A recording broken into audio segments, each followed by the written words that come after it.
हाँ जी दोस्तों, क्या हाल चाल जी। Very very very good morning भाई।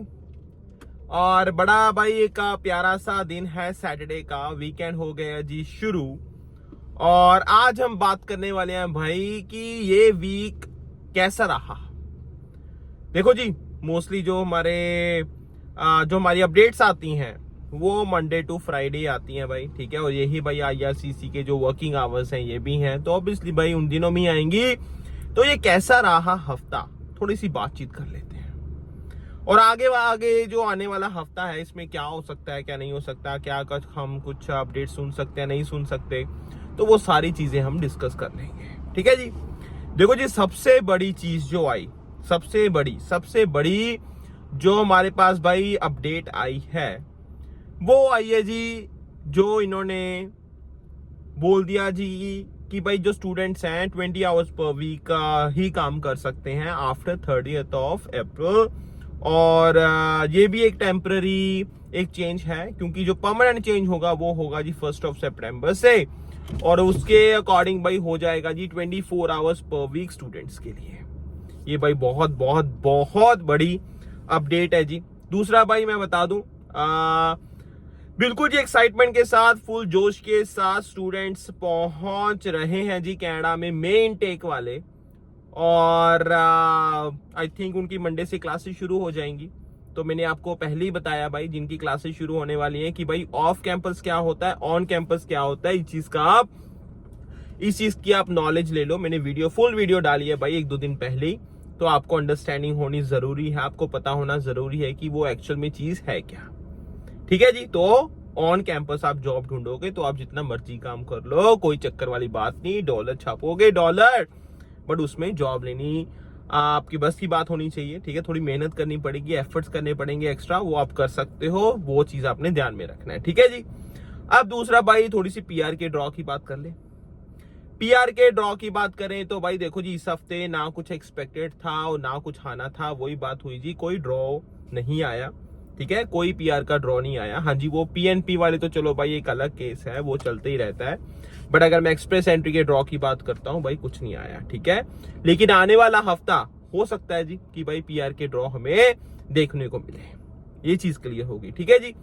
अब उसके बाद भाई जो प्रोसेसिंग फीस है पीआर के लिए, उसमें भाई चेंजेस देखने को मिल रहे हैं जी, ठीक है, थोड़ी बढ़ा दी गई है, ठीक है।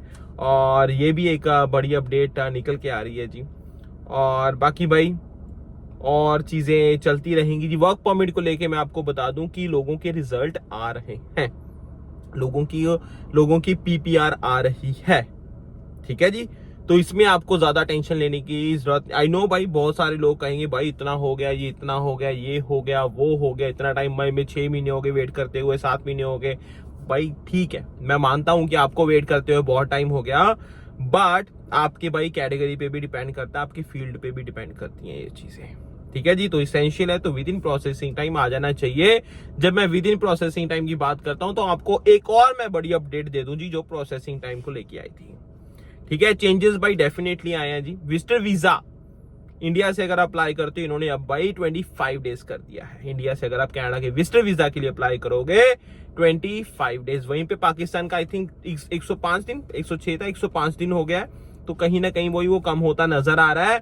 स्टडी वीक की बात करते हैं, स्टडी परमिट की बात करते हैं, 14 हफ्तों का भाई प्रोसेसिंग टाइम है जी, 14 हफ्तों का प्रोसेसिंग टाइम है। और वहीं पे अगर मैं वर्क परमिट की बात करता हूँ तो इंडिया से 21 वीक्स भाई, ये बढ़ता ही जा रहा है भाई। कुछ करो दिक्कत हो जाएगी। बट फिलहाल के लिए भाई 21 वीक्स है। और अगर मैं पाकिस्तान की बात करूं, थोड़ी सी राहत की सांस इन्होंने थोड़ी राहत दी है, क्योंकि भाई प्रोसेसिंग टाइम कर दिया जी 38 वीक्स। तो ये बड़ी अपडेट है जी, जो मैंने सोचा कि आप लोगों को बता दें कि क्या चल रहा है, कैसे चल रहा है। और एक मैंने बड़ी न्यूज कल भी भाई मैंने वीडियो अपलोड की थी कि भाई सीसी कैनेडियन एक्सपीरियंस क्लास के जो ड्रॉ हैं भाई, अभी तक ऐसी कोई इंफॉर्मेशन नहीं है। ऐसा कुछ लग भी नहीं रहा कि नियर फ्यूचर ऐसा कुछ प्लान हो रहा है कि पर्टिकुलरली सीसी वाले ही ड्रॉ निकलेंगे, ऐसा कुछ नहीं। क्योंकि भाई डेटा हमारे पास आ गया जी, कौन सी कैटेगरी कितने परसेंटेज के ड्रॉ लेके आएगी, कैसे होगा, क्या नहीं होगा, जनरल का कितना होगा, फ्रेंच का कितना होगा, ठीक है, हेल्थ केयर का कितना होगा, ट्रेड का कितना होगा, ट्रांसपोर्ट का कितना होगा, स्टेम का कितना होगा, एग्रीकल्चर कितना होगा, है ना। तो ये चीज तो भाई सीएससी का ज्यादा एक्सपेक्टेशंस आपको रखनी भी नहीं चाहिए, ठीक है। वो अलग बात है, लोग पता नहीं क्या क्या यार सोचते हैं, क्या बोलते रहते हैं रील्स वगैरह पे, डोंट अंडरस्टैंड। ऑथेंटिक इन्फॉर्मेशन जरूरी है, इसलिए कहता हूँ चैनल को आप फॉलो करो, चैनल को आप फॉलो करो। बाकी भाई दूसरी मैं आपको बता दूं अगले वीक क्या होना है। चलो भाई ये निकल गया जो वीक था, इंटरेस्टिंग रहा, काफी इंटरेस्टिंग रहा। और अगला हफ्ता कैसा होगा, अगला हफ्ता देखो जी, ये एक तो एक्सप्रेस एंट्री के ड्रॉ एक्सपेक्टेड है।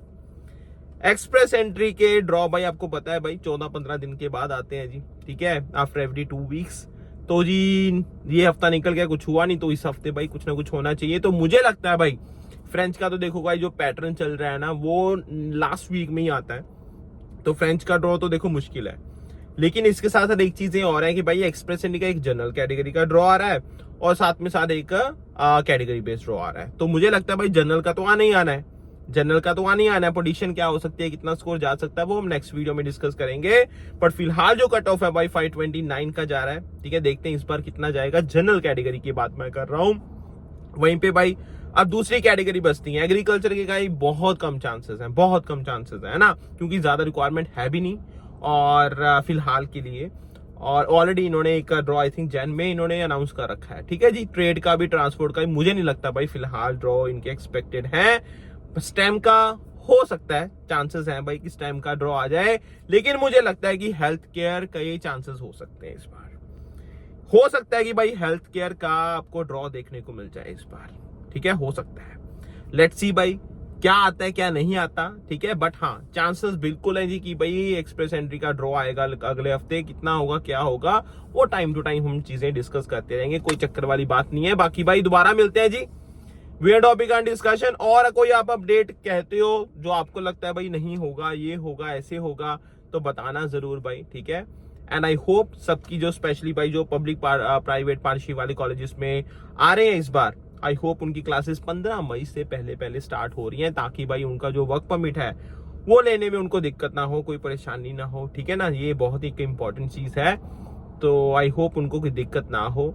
एंड मैं दोबारा से भाई एक और चीज आपको अंडरस्टैंड करवानी चाहता हूँ कि जी बहुत सारे लोग अब ये भी एक र्यूमर चलने स्टार्ट हो गए, ये हो गया कि भाई 2 साल का, अगर आप 2 साल की स्टडी करते हो ना कनाडा में, तो आपको 5 साल का वर्क परमिट मिलता है। भाई ऐसा कुछ भी नहीं है यार, ठीक है। जो भी लोग बोल रहे हैं, आई डोंट नो क्यों बोल रहे हैं, और जो लोग विश्वास कर रहे हैं, आई डोंट नो व्हाई, कि वो चेक नहीं करते ऑथेंटिसिटी, क्या फॉर्म होती है क्या नहीं होती है ना। तो वो चीजें जरूरी हैं अंडरस्टैंड करनी, कि अभी तक ऐसी कोई इन्फॉर्मेशन है नहीं, ठीक है, जो होगी भी नहीं मुझे लगता है करंट सिचुएशन के हिसाब से, ठीक है। तो फिलहाल के लिए भाई यही है, 1 साल की स्टडी करोगे तो 1 साल का ही वर्क परमिट मिलेगा, 2 साल की स्टडी करोगे तो आपको 3 साल का वर्क परमिट मिलेगा, ठीक है। हाँ मास्टर्स के लिए ये इन्होंने कर दिया था कि जी आपका भाई चाहे ड्यूरेशन कम का भी है, मतलब 2 साल से, तो आपको 3 साल का ही वर्क परमिट मिलेगा, कोई चक्कर वाली बात है नहीं, ठीक है। चलो भाई दोबारा मिलते हैं मेरा टॉपिक का डिस्कशन, ठीक है। स्टे का अपना ध्यान रखना, दोबारा मिलते हैं guys, love you, take care, enjoy, bye bye.